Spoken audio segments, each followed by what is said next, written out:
This channel does not promote any violent, harmful, or illegal activities. All content provided by this channel is meant for an educational purpose only.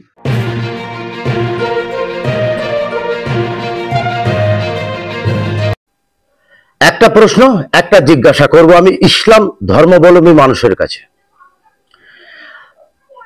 প্রশ্নটা শুনে হয়তো অনেকেই বিচলিত হতে পারেন, কিন্তু প্রশ্নটা আপনাদের দিকে আমি অবশ্যই ছুড়ে দেব। ইসলাম অ্যাকচুয়ালি কি, কোরআন কি, সেই সম্পর্কে যদি সমগ্র জ্ঞান থাকে তবেই তারা আমার এই প্রশ্নের উত্তরটা দেবেন, আদারওয়াইজ দেবেন না। আবেগের বশবর্তী হয়ে কোনো রকম উত্তর দেবেন না। আপনারা দেখছেন আমার চ্যানেল একটু খবর, সঙ্গে আমি বাবলু শেখ। নামাজ নামাজ এই নিয়ে সরকারের এবং অন্য সম্প্রদায়ের কতই না কি ঝামেলা, এ নিয়ে কত মারামারি, কত কাটাকাটি, কত কিছু হানাহানি।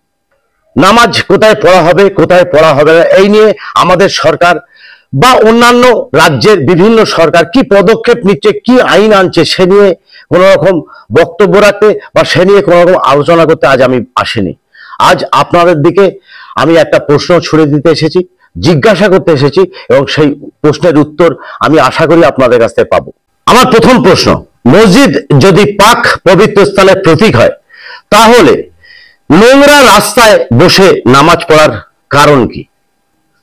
শুধুমাত্র একটি চাদর ও নামাজ পাটি বিছিয়ে দিলেই কি জায়গাটি শুদ্ধ হয়ে যায়, পবিত্র হয়ে যায়?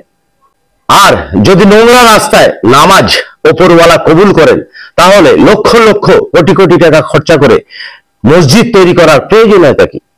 আমার শেষ প্রশ্ন, রাজপথ আটকে মৃত্যু পথযাত্রী, হাসপাতালগামী, অসুস্থ, আবাল বৃদ্ধ বনিতার পথ আটকে নামাজ পড়ার প্রয়োজনীয়তা আছে কি?